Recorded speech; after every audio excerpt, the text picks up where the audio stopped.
ओम।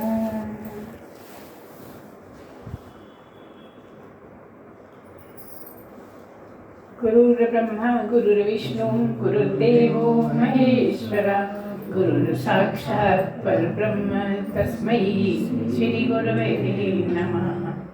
त्वमेव माता च पिता त्वमेव, त्वमेव बन्धुश्च सखा त्वमेव, त्वमेव विद्या द्रविणं त्वमेव, त्वमेव सर्वं मम देव देव।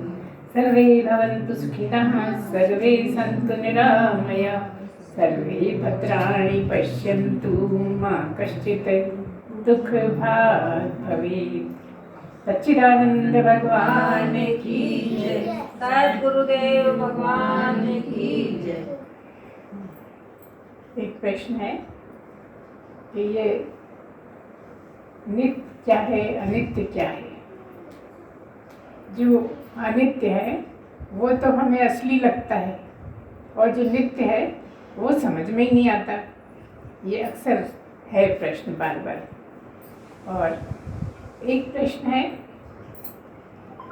क्या बोले, मूर्ति रहस्य, मूर्ति रहस्य के बारे हाँ मूर्ति रहस्य, ठीक है। और एक प्रश्न है कि मिथ्या में और असत में क्या अंतर है। मिथ्या और असत एक जैसे ही शब्द लगते हैं, इनका गूढ़ अर्थ क्या है ये बताएं, ठीक है। एक बार फिर बोलिए, सच्चिदानंद भगवान की जय। सद्गुरुदेव भगवान की जय। पहला प्रश्न ये है कि जो कहा गया भी हमने पढ़ा था, उसमें पाठ करने के बाद एक जगह ये आया था कि सब मुझसे ही पैदा हुए हैं। क्या मतलब है? ये ब्रह्म की बात हो रही है, ब्रह्म की बात हो रही है कि सब कुछ मुझसे ही पैदा हुआ है। देवी जो है वो भी उन्हीं से पैदा हुई है, और जो देवियां हैं वो भी उन्हीं से पैदा हुई है। मतलब जैसे अभी तुम ये समझते हो, जैसे मनुष्य का अगर सोचते हो तो पति पत्नी से पैदा होते हैं, ऐसा मानते हो। लेकिन नहीं, गीता भी यही कहती है कि सब मुझसे ही हुआ है। क्यों कहते हैं तुम ही हो माता पिता के? असली में तो वही पिता है, वही माँ है। तुम्हें ये मूर्तियाँ दिखती हैं तो ये लगता है कि ये माँ है, ये पिता है, जबकि असली में वही है। जिसको चाहता है, जहाँ चाहता है वहाँ वैसा कर देता है। कहाँ किसको पैदा करना है, कौन माँ होंगे, कौन बाप होंगे, वो गुणों की बात है, 3 गुणों की बात। और यहाँ निर्गुण की बात है। निर्गुण से ही सब कुछ हुआ है, सत्य से ही सब कुछ हुआ है।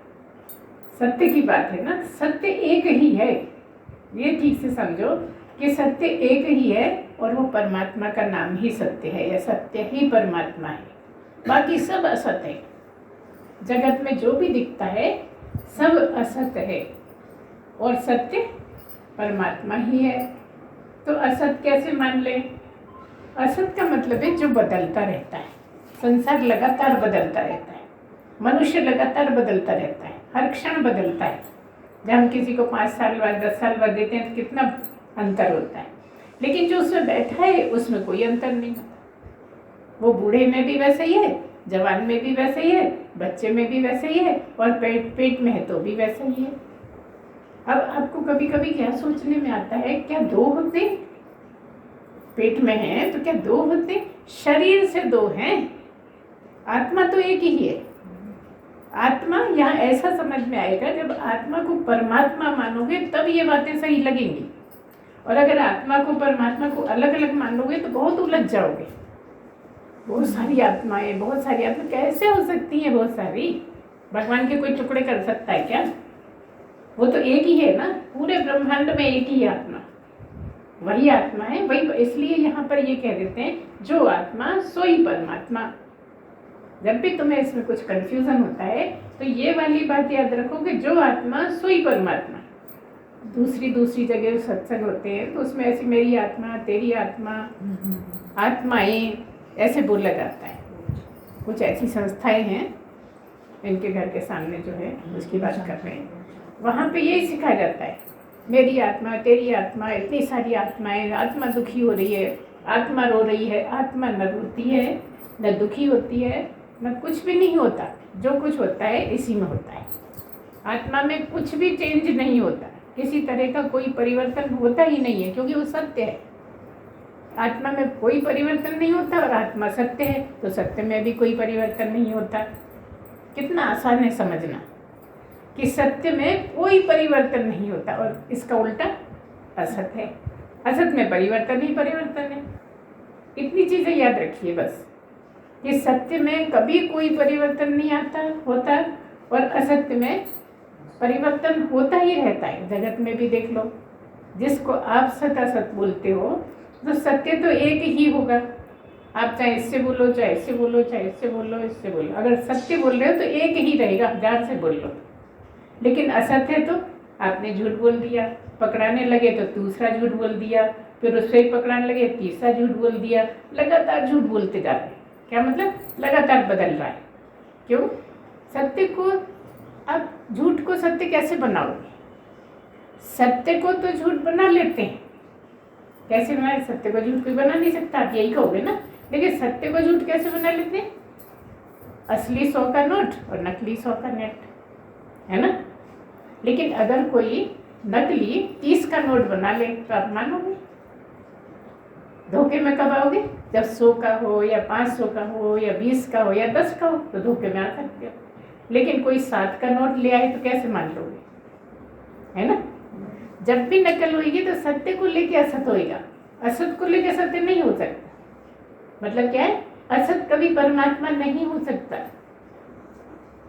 सत्य ही परमात्मा है, जिसमें कभी कोई परिवर्तन नहीं आता, वो परमात्मा है, वही ब्रह्म है। और सब कुछ ब्रह्म से हुआ है, ये तो आप बहुत अच्छे से जानते हो, वो सुनते रहते हो, है ना। सबके अंदर बैठा भी है, उसी से ही बना है। ये बार बार वो बात होती है कि जैसे आप कुम्हार को देख लो तो कुम्हार के पास अगर घड़ा बना रहे तो कितनी चीज़ें, एक स्वयं कुम्हार है, एक घड़ा बनाने के लिए मिट्टी सनी रखी है, एक चाक है, चाक जिसको घुमाते हैं, एक चाक को घुमाने के लिए डंडा है, और बन के तैयार हो गया घड़ा है। कितनी चीज़ें, कई चीज़ें हैं ना, बिल्कुल अलग अलग हैं जगत के साथ। लेकिन ब्रह्म के साथ क्या है? वही बनाने वाला, वही बन जाने वाला। ब्रह्म ही बन गया तो घड़ा हो गया, बन गया तो आप बन गए, बन गया तो आप बन गए, सब होकर दिखने लगे, लेकिन है ब्रह्म ही। सब असली में ब्रह्म ही है। और ब्रह्म को ब्रह्म तक पहुंचने में मुश्किल थोड़ी है, कोई कठिन लगता है, क्योंकि असत में उलझे हैं, क्योंकि मिथ्या पे विश्वास है। ये दिखता है तो इस पे विश्वास है, जो नहीं दिखता उसका विश्वास होता ही नहीं है। और यही परेशानी सबको है। लेकिन उसको समझना इसलिए आसान है कि आप वही हो, जिसको ढूंढते हो वही हो। अब आप कहते हो वो ही हैं, तो वही तो बहुत दूर की बात हो गई ना। वही पता समझाने में तो बोल सकते हैं, लेकिन मैं ही हूँ, मैं ही तो वो हूँ, और इसीलिए तो मैं वहाँ तक पहुँच जाता हूँ। जगत में जो पहुँचे हैं वो मैं ही तो पहुँचे हैं। कि शरीर पहुँचा? शरीर तो खत्म होना है, शरीर तो अमर है ही नहीं। तो जो अमर है वही तो अमर होगा। तो अमर को ही तो पहचानना है, इतना जानना है कि मैं अमर हूँ, और ये मरने वाला है तो ये मैं हूँ। सीधी सी बात है। ये जो दिखता है ये तो मरने वाला है, ये आजकल छोटा बच्चा भी जानता है, सब समझते हैं। लेकिन वो कौन है जो नहीं मरता? वो मैं हूँ। हमने मान तो लिया, शब्दों में तो मान लिया, मगर समझ में नहीं आता। ये समस्या नहीं समझ में आता है। आप आंखें बंद करके बैठो और सोचो मैं हूँ कि नहीं हूँ, तो क्या जवाब आएगा? मैं नहीं हूँ। किसी को भी ये जवाब आएगा कि मैं नहीं हूँ। वो होगा नहीं होगा नहीं पता, तुम होगे नहीं हो पता, लेकिन मैं नहीं हूँ कोई कह सकता है? दुनिया में कोई ऐसा मिल सकता है कि मैं नहीं हूँ? मर ही गया हो तो बोल ही नहीं सकता। लेकिन कोई भी बोलने वाला, कोई भी जीवित आदमी तो मैं हूँ को किसके लिए बोलता है? आत्मा के लिए बोलता है। मैं आत्मा ही हूँ जो कभी मरती नहीं है। ये मरने वाला है तो ये मैं थोड़ी हूँ। इसका तो भ्रम है, इसका संशय है हमें कि ये मैं हूँ। ये हमने मान लिया है क्योंकि ये सब करता दिखता है, और इसीलिए डर लगता है मरने से, क्योंकि असली में मैं मरता नहीं हूँ। और मानते इसको कि ये मर जाएगा। मैं ये हूँ ही नहीं, तो जो नहीं मरता वही तो मैं हूँ, और जब मैं मरता ही नहीं हूँ तो मरने से इसलिए डरता हूँ कि ये हूँ मैं। समझ में आ रही बात ना? सबको समझ में आ रही है? हम ये कह रहे हैं कि क्योंकि ये मरता है और इसको मैं मान लिया है, इसलिए डर लगता है। अगर सही सही ये समझ में आ जाए कि मैं ये हूँ ही नहीं, ये तो मरने वाला है और मैं हूँ अमर, तो कौन है वो? एक ही है ना। तो जो वो है वही तो मैं हूँ। और आप जब कहते हैं वो मैं हूँ, वो मैं हूँ, तो बड़ी दूर की बात हो गई। वो मतलब कहीं दूर होगा, पड़ोस के घर में होगा, पड़ोस के देश में होगा, कहीं वो मतलब बहुत दूर। और तू मतलब सामने, इतना फिर भी समझ रहा, आंखें खुली है तो तू दिख रहा है, लेकिन आंखें बंद करके कौन है? मैं ही मैं हूँ। तो वही तो मैं हूँ, जिसको वो कहता हूँ, जिसको तू कहता हूँ, वही मैं हूँ। तो मैं ही हूँ, और मैं को ढूंढने में कहाँ जाऊँ? क्या अमरनाथ जाऊँ कि वैष्णव देवी जाऊँ? कहाँ मिलूंगा मैं को ढूंढने के लिए कहीं भटकने की जरूरत है क्या? बस इतना ही समझो, इसी का मनन करना है बार बार, कोई मुश्किल नहीं है। बस बार बार जान जाते हो, समझ जाते हो, प्रवचन के टाइम 100% समझ में आता है, लेकिन जैसे ही हटे फिर वो पता नहीं कौन है, वो नहीं, वो मैं ही हूँ, है ना। इसको गहरा गठान बांध लीजिए कि वो मैं ही हूँ, तू मैं ही हूँ। अगर परमात्मा को कहा जा रहा है तो वही मैं हूँ, मुझसे भिन्न है ही नहीं कुछ। जब मैं ही परमात्मा, तो मुझसे ही तो सब हुआ है, तो ब्रह्म से ही तो सब हुआ है। अगर मैं इसको बोलता हूँ तो ब्रह्म से हुआ है, या ये भी कि मुझसे ही सब हो रहा है। इसलिए ज्ञानी पुरुष यही कहता है कि सब मुझसे ही हो रहा है, सब मुझसे ही चल रहा है, दुनिया मुझसे ही बनी। तो जो नहीं जानते, अंधे जो होते हैं, वो लड़ने लगते हैं, और जिनको ज्ञान होता है वो जानते हैं कि हाँ इसी से तो सब, इन्हीं से तो हुआ है। इसीलिए गुरु आपकी कृपा क्यों कहते हैं? इसीलिए कि सब आपसे ही हो रहा है, सब कुछ आपसे ही बना है। तो यहाँ क्या मतलब है कि असत्य क्या है? जो बदलता रहे वो असत्य है, और ब्रह्म सत्यम जगन मिथ्या, इसका क्या मतलब है? हमने तो ये जाना है कि मिथ्या और असत्य की बात, अभी तो इतना ही समझते हो ना, मिथ्या कहो या असत्य कहो एक ही बात लगती है। लेकिन अंतर ये है कि जो असत्य है वो बदलता रहता है, और जो मिथ्या है वो खत्म होने वाला है। जगन मिथ्या, जो भी खत्म होने वाला है वो मिथ्या है। तो क्या हुआ? जगत मिथ्या भी है और असत भी है, मतलब दोनों अलग अलग है। जगत में चेंज होता रहता है इसलिए असत है, और मिथ्या इसलिए कि दिखता तो है मगर है नहीं।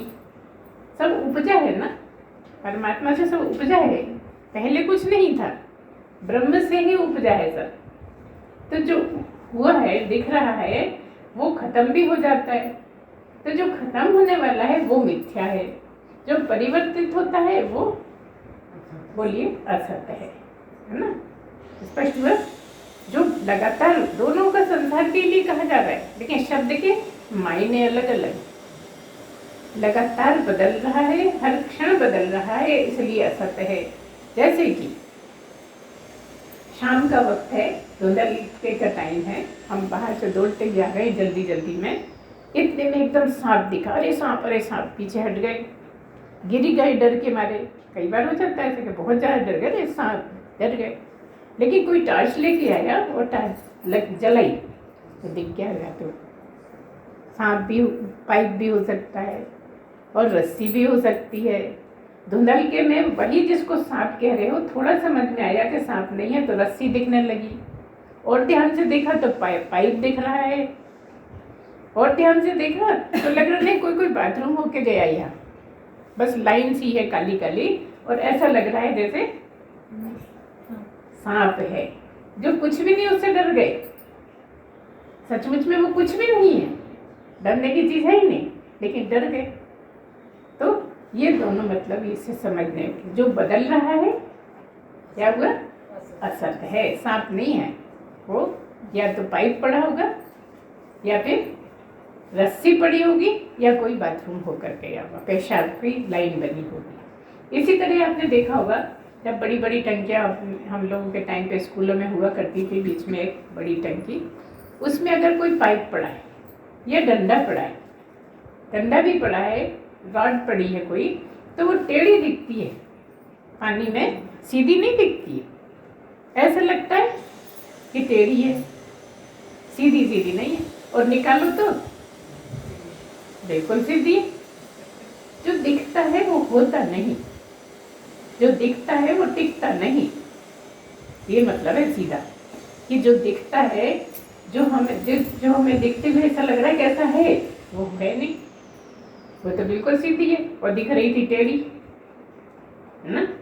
वो तो सांप दिख रहा था हमें, और था क्या, पाइप थी, क्या रस्सी। बस इतना ही मतलब है। इन्हीं चीजों को समझने से, इनका चिंतन मनन करने से बहुत कुछ समझ में आता है। तो मिथ्या का मतलब है जो सब समाप्त हो जाने वाला है, खत्म होने वाला है, वो मिथ्या। ब्रह्म सत्यम जगन मिथ्या का मतलब एक ब्रह्म ही सत्य है, बाकी सब मिथ्या है, कुछ है नहीं, लगता है। जितना भी है संसार में सब लगता है नहीं, इसलिए मिथ्या। अब आपको कैसे नहीं है, ये शरीर बहुत तकलीफ देता है, इसको बुखार आ जाता है, ये कितना कष्ट देता रहता है, हम कैसे मान ले नहीं, क्योंकि ये हुआ है, जो हुआ है वो खत्म होगा। अगर पहुंचना है तो इन बातों को बड़े गहराई से मानना पड़ता है, मानते मानते समझ में भी आ जाती है। आपको हम तो नहीं मानेंगे, बड़ी तकलीफ होती है, इतने टांगें दुखती हैं, दर्द होता है, आपके तो कुछ है नहीं, कि ये कर्मों का भोग है।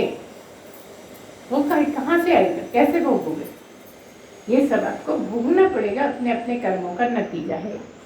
कोई आप देखिए कितनी भी उम्र हो जाती है, कुछ भी नहीं होता, और कोई बचपन से ही बहुत तकलीफ में रहते हैं, कई लोग जवानी में तकलीफ में आ जाते हैं, कई लोग और उम्र बढ़ती है तब तकलीफ में आने लगते हैं।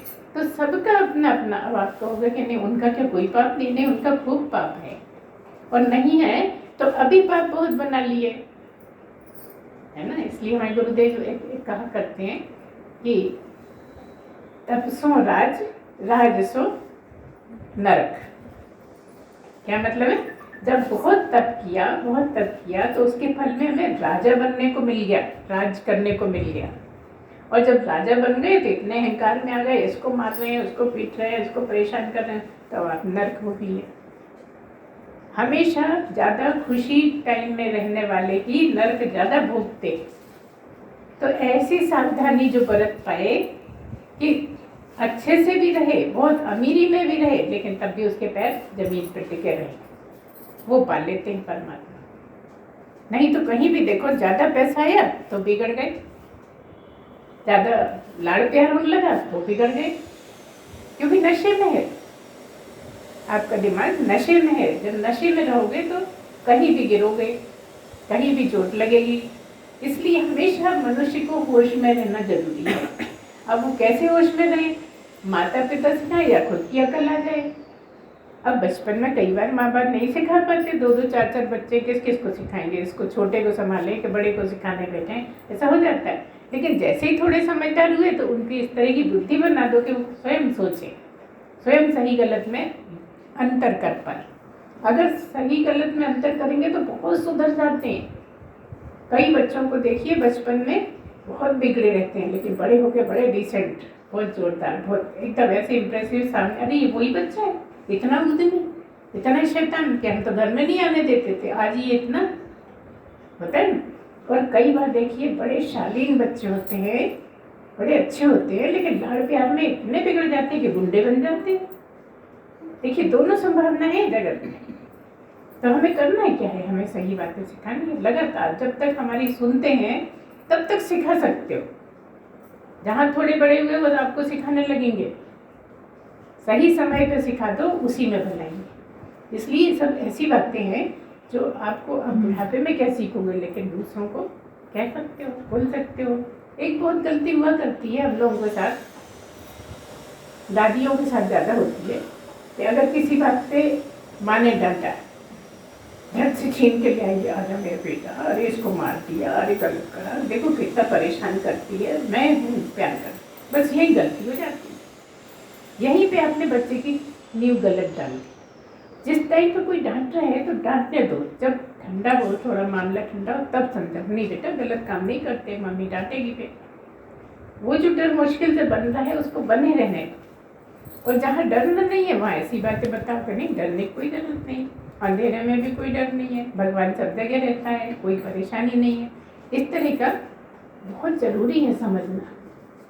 हर चीज़ बहुत बारीक कहने के लिए कुछ बेकार बातें ऐसे क्या प्रवचन होता है कोई देखेगा तो, लेकिन यही बातें हैं जो समाज को सुधारती हैं और आखिरी में मोक्ष को दिलाती हैं।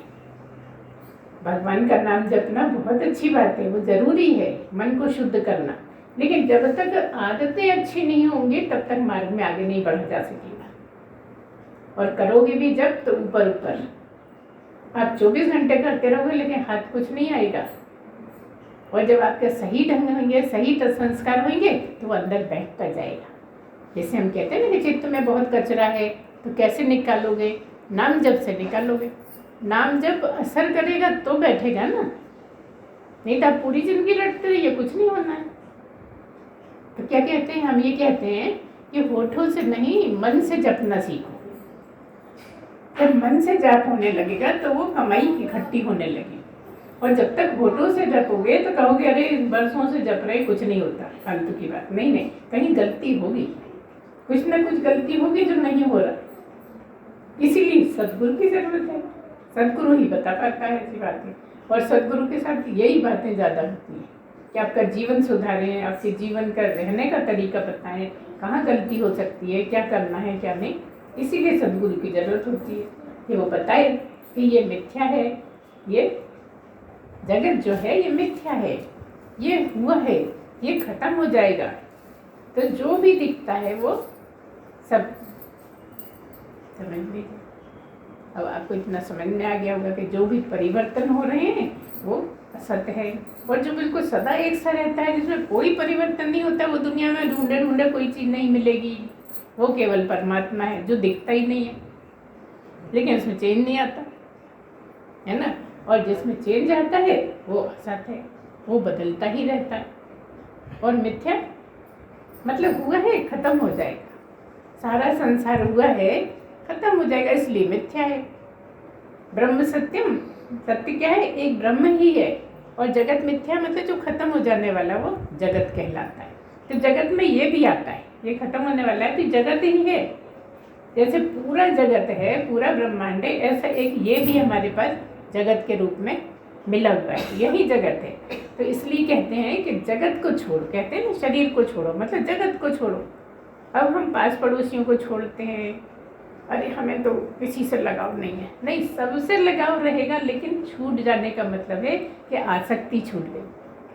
जब छूटता है तो और ज़्यादा प्रेम बढ़ता है, फिर ये भेद नहीं रहता कि ये मेरा बच्चा, ये इसका बच्चा, सब मेरे ही हैं, सब मुझसे ही हुआ है तो सब मेरे ही तो होंगे ना।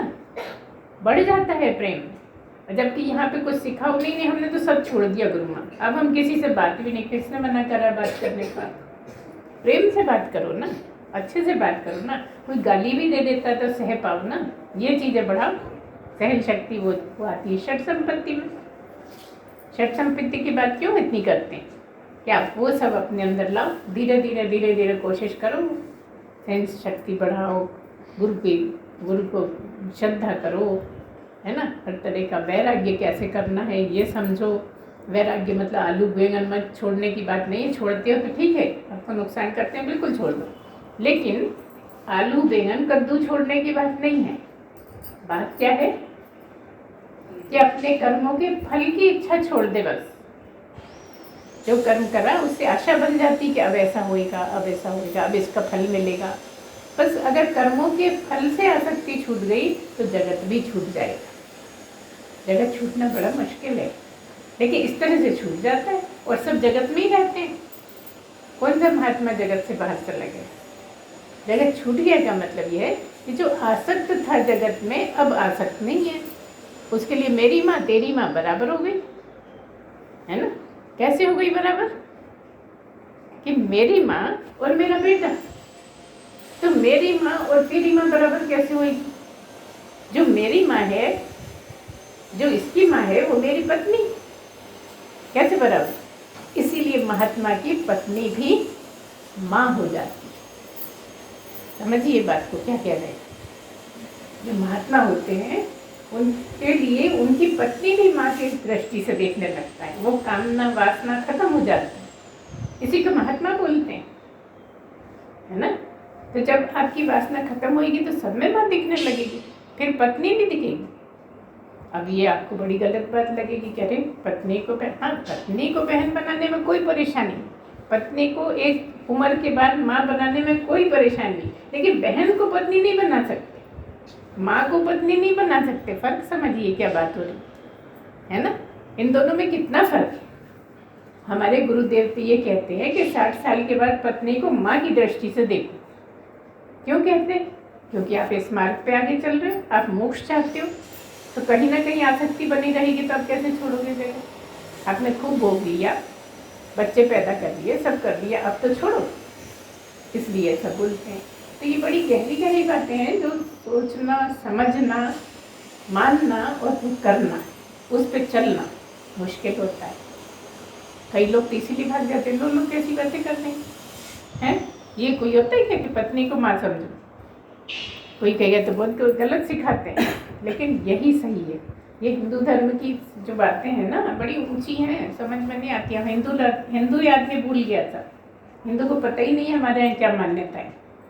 अगर वो सही सही जाने, अपने जो है शास्त्र उनको पढ़े, तो उसे ये सब बातें पता लगेंगी कि यही सत्य है, यही असलियत है हमारे धर्म की। और ऐसी असलियत रहे तो गड़बड़ हो ही नहीं सकती दुनिया में। गड़बड़ तो इसीलिए हो रही है कि इनके विरुद्ध जा रहे हैं, हमें नॉलेज ही नहीं है इसकी, और नॉलेज नहीं है इसलिए बच्चे भटक रहे हैं।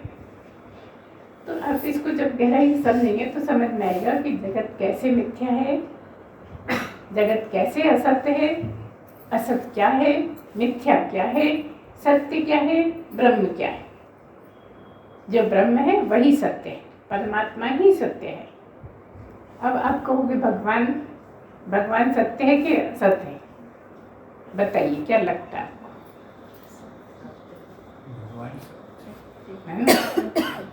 तो भगवान को देखो तो असत भी है और सत्य भी है। जो दिखता है वो तो उसका छूट जाने वाला, जो दिखता है वो तो छूट गया, लेकिन है अभी भी। तो जो है वो सत्य है। क्या मतलब है? भगवान में जो परमात्मा है वो अभी भी है। भगवान किसको कहते हैं? देहधारी को भगवान कहते हैं। कृष्ण के एक देह है ना, सुदर्शन चक्र हाथ में है, बड़े मनोहारी उनका रूप है, एक रूप है, वो देह का रूप है।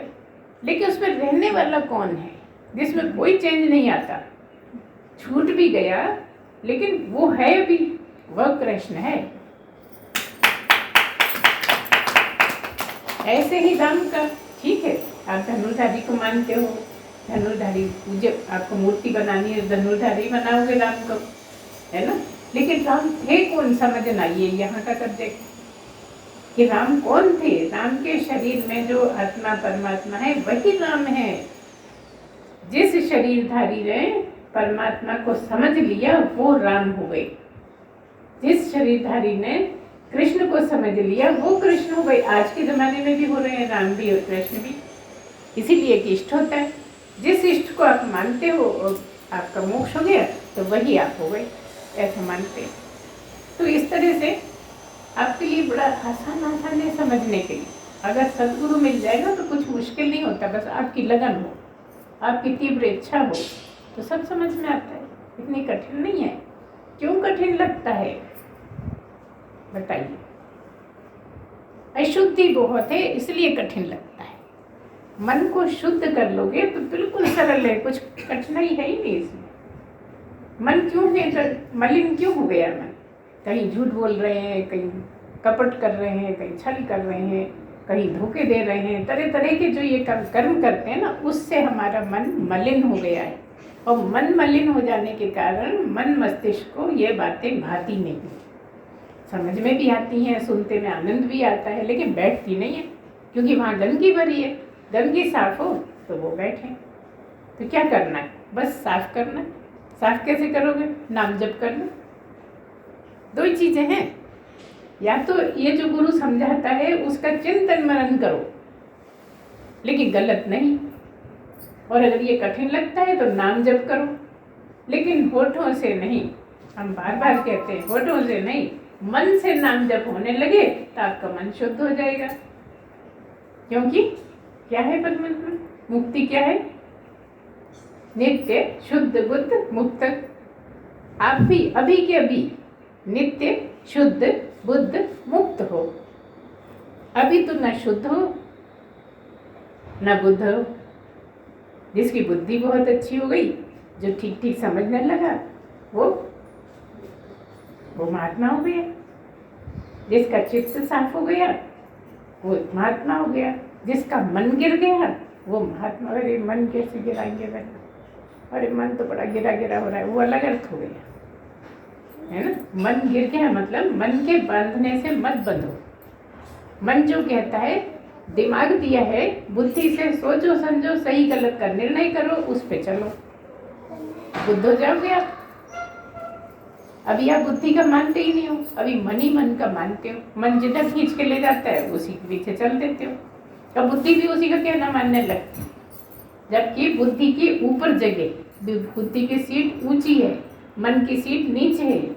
मन को बुद्धि का मानना है, लेकिन जब गलत होता है तो बुद्धि मन का मानने लगती है। जो मन कहता है हाँ चल चोरी करते, बुद्धि तैयार हो जाती है ना। और जब चोरी करने जाती है तो ताला भी तोड़वा देती है, क्योंकि वो मन में नहीं है। मन नहीं कर सकता, ताला नहीं तोड़ सकता, मन साकल नहीं खोल सकता है, वो बुद्धि करेगी। तो मन बुद्धि को मना लेता है और गलत काम में लगा लेता है। और अगर आपकी बुद्धि अच्छी है तो मन को बुद्धि का मानना पड़ेगा। तो मन को वश में कैसे करें? मन को वश में करने का एक ही तरीका है कि विवेकमती बुद्धि से काम लो, है ना। विवेकमती बुद्धि मन को काबू में रखती है।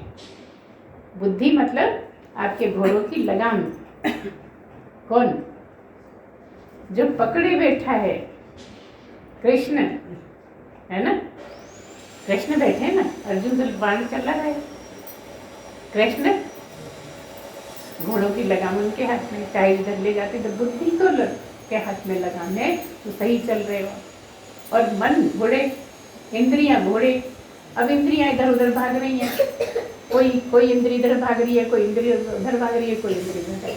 तो या तो खूना खून हो जाते हैं, घुटने फूट जाते हैं घोड़ों के, है ना, फूटते रहते हैं। मनन करोगे सब समझना। और अगर सब मिलके चलते हैं, सब अगर बुद्धि के कंट्रोल में रहते हैं, तो फिर कुछ नहीं होता। बढ़िया सरपट सीधा रास्ता, फूल बिछे हुए, वही महात्मा है। अब उसको कोई बहका नहीं सकता, कोई भगा नहीं सकता, कोई वासना कामना, उसको सब हार जाती हैं उसके सामने। और इसीलिए महापुरुष के मामले में स्त्री पुरुष नहीं होता। स्त्री पुरुष समाज में है और महात्मा के सामने बस महात्मा है वो, ना वो स्त्री है ना पुरुष है। क्यों? बोलिए क्यों? क्योंकि वो शरीर नहीं है। शरीर है तो स्त्री है, शरीर है तो पुरुष है। शरीर स्त्री पुरुष है, परमात्मा स्त्री पुरुष नहीं है। इसी तरह महात्मा भी स्त्री पुरुष नहीं है, क्योंकि वो ब्रह्म ही हो गया, है ना। स्त्री है, स्त्री में कौन बैठा है? ब्रह्म, परमात्मा। पुरुष में कौन बैठा है? परमात्मा। तो फिर सब बराबर हो गए ना।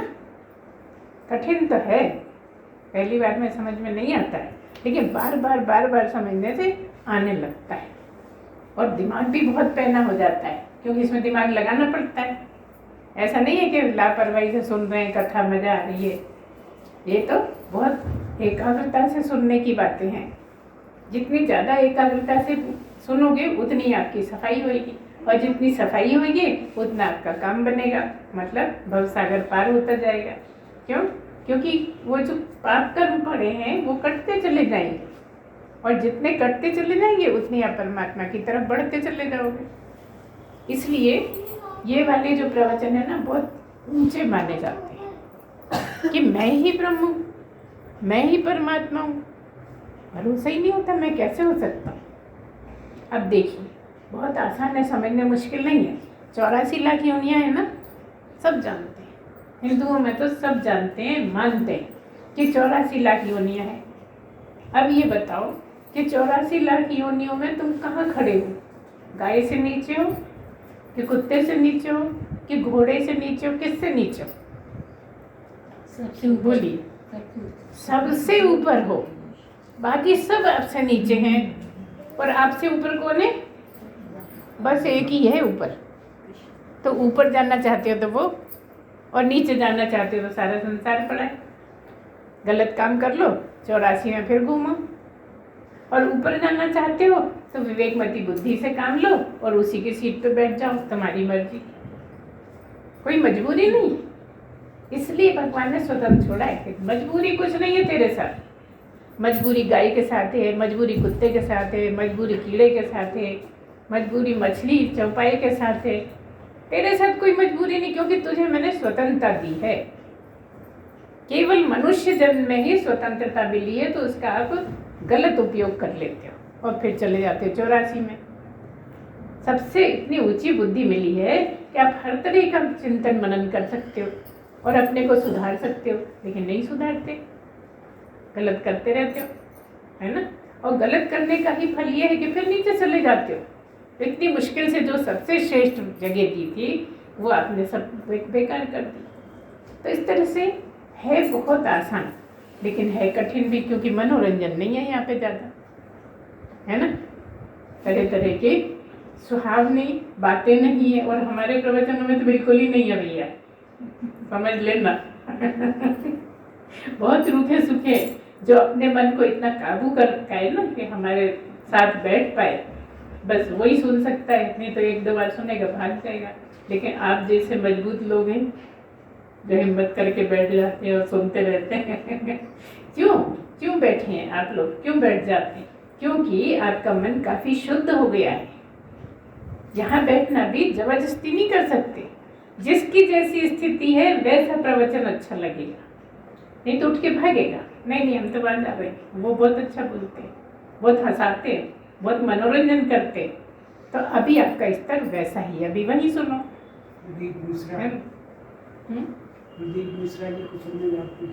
हाँ, हम नाम किसी का नहीं ले सकते, हमें ये अधिकार नहीं लेना है। सब अपना अपना काम कर रहे हैं, और जिसका जो सुन रहे हैं वो भी उसी लायक है, इसलिए सुन रहे हैं, है ना। इसलिए अध्यात्म को सुनने वाले इधर उधर नहीं भटकता। बैठिए, सारे लोग भटकते रहे, जाते रहे कि नहीं जाएंगे काहे के लिए, आपका वो सब्जेक्ट ही नहीं है, मतलब बहुत नीचे की बात होगी। इतना कंट्रोल अपने आप पे मुश्किल होता है। सब चमकती दुनिया लगती है, यहाँ हो या वहाँ हो या उसको देखें तो जरा क्या हो रहा है। अरे अभी तुम इतने ज़्यादा फंसे हो दलदल में, निकलोगे कैसे? जितना दलदल में निकलना चाहोगे उतने फंसते चले जाओ। इसलिए सब चीज़ों को बुद्धि से काम करना है, विवेकमती बुद्धि से अगर काम लोगे। ऐसा नहीं कर रहे कि नहीं जाओ, बहुत खराब बात है, वो समझना तो सब चाहिए दुनिया, लेकिन उसमें फंसना नहीं चाहिए। फंस जो जाते हैं बस वहीं से पीछे चले जाते हैं।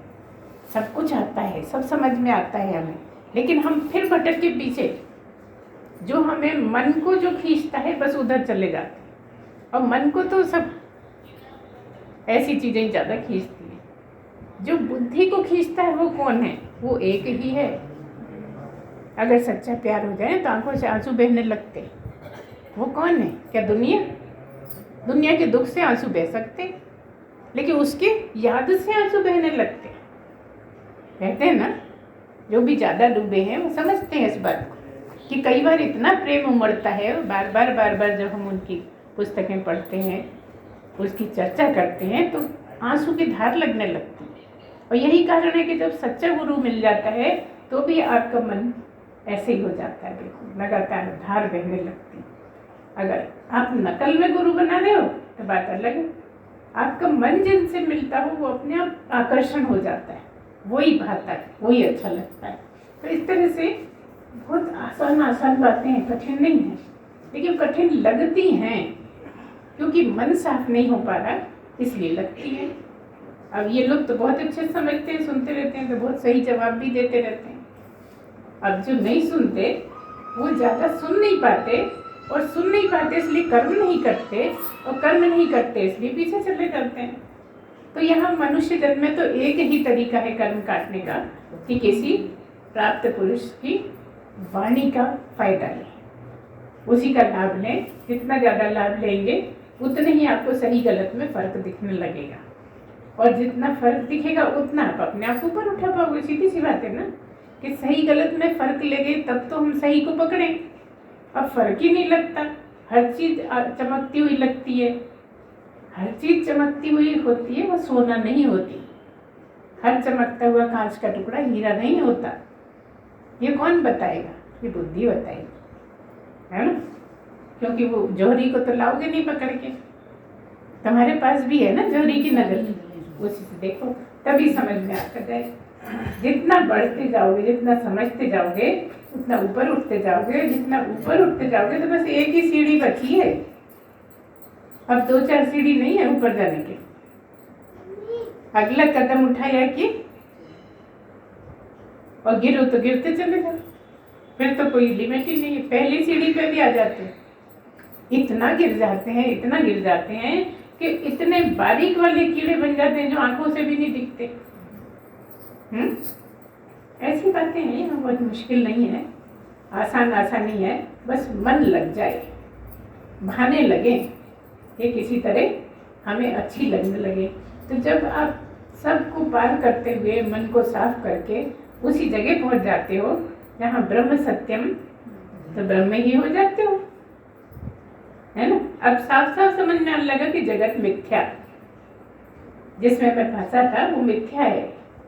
वो दिखता जो है वो सोना नहीं होता, हर चीज सोना नहीं होती। तो एक ही है जो सोना भी है, पत्थर भी है, लोहा भी है, कांच भी है, पानी भी है, हवा भी है, अग्नि भी है, आकाश भी है, पृथ्वी भी है। वो कौन है? एक ही है, बस परमात्मा, है ना? बस उसी को बचो, उसी की याद करो, उसी में रहो। तो क्या जगत के काम नहीं करनी? जगत के काम करो, ज़्यादा एकाग्रता से करो। हम अक्सर बताते रहते हैं कि जितनी एकाग्रता से काम करोगे ना, उतनी देर भगवान की पूजा हो रही है। समझ लीजिए, आप जो काम कर रहे हैं उसमें एकाग्रता से करना आ जाए तो वही पूजा है। और आप साल भर सारे दिन पूजा करते रहो, व्यर्थ है, क्योंकि आपका एकाग्रता है ही नहीं हुआ। वो भी आपका झाड़ू लगाने जैसा है, बुरा लग सकता है सुनने में। हम तो यहाँ तक कह देते हैं झाड़ू भी लगी है, लगा रहे हो और परमात्मा में एकाग्र हो तो पूजा हो रही है। और पूजा कर रहे हो और तुम्हारा गलत बातों में दिमाग घूम रहा है तो तुम स्वीपर हो गए। स्वीपर कहने में बुरा जरूर लगता है, लेकिन झाड़ू लगाना भी कोई बुरा काम नहीं है। इससे मतलब ये कि जब हम गंदे काम करते हैं तो नहा लेते हैं, साफ हो जाते हैं, है ना? तो यहाँ उस सेंस में झाड़ू लगाने वाले का, हम भी झाड़ू लगाते हैं तो हम नहाते हैं, तब सफाई कर लेते हैं ना, तब फिर नहाते हैं, तब फिर खाना बनाते हैं। तो अगर कोई झाड़ू लगाने वाला है वो नहा लेगा तो गंदा कैसे रहेगा? समझ में आ रही बात? कभी कुछ बोलती, कभी नहीं। समझने की यही बात है। हम ये कह रहे हैं कि शरीर सबके एक से हैं और आप उससे परहेज क्यों करते हो? आप खुद भी तो वो सब काम करते हो, हर एक आदमी करता है कि नहीं? बात बात पे तो नहीं बुलाते हो। जब सब काम आप करते हो और वो करता है तो उसमें फर्क क्यों समझते हो? जब तक गंदा काम कर रहा है तो आप भी गंदे हो, और जब वो नहा के आ गया तो वो भी शुद्ध है। इतने गलत बातों में फंसे रहने से आपका उत्थान नहीं होता। जब मनुष्य मनुष्य में भेद समझते हो तो उत्थान नहीं होता। यहाँ पे तो सबको प्यार की नजर से देखना पड़ता है। जब आप भगवान को पाने चले हो तो भेदभाव छोड़ना पड़ता है, समझिए, है ना? शुद्ध रहने के लिए, शुद्ध खाने पीने के लिए वहाँ परहेज करना ठीक है, लेकिन आदमी से परहेज क्यों करते हो? जैसे आप बने हो वैसे वो बनाए। वो कोई दूसरी मशीन से बनाए, उसको दूसरे परमात्मा ने बनाया होगा, है ना? जैसे कांग्रेस पार्टी, बीजेपी पार्टी, लेकिन यहाँ तो एक ही पार्टी है, बस एक ही पार्टी है, सब उसी की देन है, परमात्मा की। अब ये बात और है कि कोई अल्लाह मियाँ कह देता है, कोई यीशु कह देता है, कोई भगवान कह देता है, कोई परमात्मा कह देता है, कोई ईश्वर कह देता है। नाम बहुत हैं, इसको भी समझने में दिक्कत आती है। जैसे आप कहते हो एक ही भगवान है, फिर इतना क्यों, इतने नाम क्यों? तो हम कहते हैं आप भी तो एक ही हो, आपका भाई आपसे क्या कहता है? भैया। माँ क्या कहती है? बेटा। वही जो एक खड़ा है वही, उसकी माँ कह रही है बेटा, है ना। पत्नी क्या समझती है? पति। मौसी क्या समझती है? भांजा। एक ही आदमी इतने नामों से बना हुआ है, सबके लिए अपने अपने हिसाब से सही है ना, लेकिन है तो वो एक ही। इसी तरह परमात्मा एक ही तो है, सबने अपने अपने रिश्ते बना रखे हैं, इसलिए कहते हैं भगवान से भी एक रिश्ता बना लो, भगवान से भी कुछ संबंध जोड़ लो और उसी संबंध को खूब निभाओ, खूब प्रेम करो। उसके लिए कोई नहीं है तैयार। तो इस तरह से जब आप प्रेम करोगे तो सबसे ऊंचा प्रेम वही है। अगर उसको प्रेम करना आ जाए ना तो सबको प्रेम कर सकते हो, अगर उसको प्रेम करना नहीं आ रहा तो सबके साथ छल ही कर रहे हो बस, क्योंकि जब तुमसे मतलब हुआ तो तुमको प्रेम दिखा दिया, इनसे मतलब हुआ तो इनको प्रेम दिखा दिया, जब चाहा ये दुश्मन लगने लगे, जब ये चाहा ये दुश्मन लगने लगे, है ना। और प्रेम में दुश्मनी नहीं होती, सामने वाला प्रेम करे ना करे, जिसको हम प्रेम करते हैं तो वो पूजा होती है। शुद्ध प्रेम हो, कपट ना हो, छल ना हो, मतलब ना हो, स्वार्थ ना हो, है ना। तो इस तरह से इतनी आसान आसान बातें हैं कि सभी जानते हैं, तो फिर गुरु क्यों बोलता रहता है? गुरु याद दिलाता है। अब बताओ इतनी देर में जो बोला आध्यात्म की बात छोड़ दी जाए तो सभी आप जानते हैं, अच्छे बुरे को सब समझता है कि ये अच्छा है ये बुरा, क्या मुश्किल। लेकिन गुरु बार बार याद दिलाता है, बार बार हिलाता है कि अरे समझ, तू है क्या, तू इतनी ऊंची योनि में आया है, तू इतना शुद्ध है, अपने को और शुद्ध कर। शुद्ध होते होते ही मनुष्य बने ना। नीचे के कीड़े मकोड़े कितने गंदे होंगे जो उनको वहां जन्म लेना पड़े। तो ये शरीर की गंदगी से मतलब नहीं है, खोपड़ी की गंदगी से है मतलब। जितने आप शुद्ध होते गए उतनी ऊंची योनि मिलती रही। अब मनुष्य हो, अब आगे इसी के लिए कोशिश करिए, प्रार्थना करिए, बार बार उनको खुशामद करिए, मनाइए, हो जाता है काम, मुश्किल नहीं। बहुत मौका है परमात्मा के साथ। क्यों है मौका? क्योंकि मनुष्य हो इसीलिए मौका है बस। कोई गाय भैंस के लिए कोई मौका नहीं है, गधे कुत्ते के लिए कोई मौका नहीं है, आपके लिए 100% मौका है। मौके को हाथ से मत जाने दो। और फिर गुरु भी मिला हुआ है ना। और हम तो ये भी कहते थे कि हिंदुस्तान में रहते हो, हिंदी में सुनने को मिल रहा है ना। तो सारे ही आपके पक्ष में है, भगवान भी आपके पक्ष में ही है जो ये सबको जुटा रखा है। तो अपने को बहुत सौभाग्यशाली मानिए और चलते रहिए। सब जगत के कामों के साथ ही ये काम सबसे इम्पोर्टेंट है, इसको मत भूलिए, है ना। उठते बैठते चलते फिरते उसकी याद बनाए रखिए। इसीलिए नाम जप का विशेषता है कि जहाँ भूले ठीक याद आ जाना चाहिए, है ना। जबकि है क्या जगत में, भूले कि गिरे, याद आई कि उठे। तो जितनी याद आई उतने ऊपर उठोगे, चलने दो। ठीक है, आज इतना ही, देर होती जा रही है आप लोगों के लिए। बोलिए सच्चिदानंद भगवान की जय, सद्गुरुदेव भगवान की जय। ओम पूर्णमदः पूर्णमिदं पूर्णात् पूर्णमुदच्यते पूर्णस्य पूर्णमादाय पूर्णमेवावशिष्यते। ओम शांति शांति शांति। सच्चिदानंद भगवान भगवान की जय, सद्गुरुदेव भगवान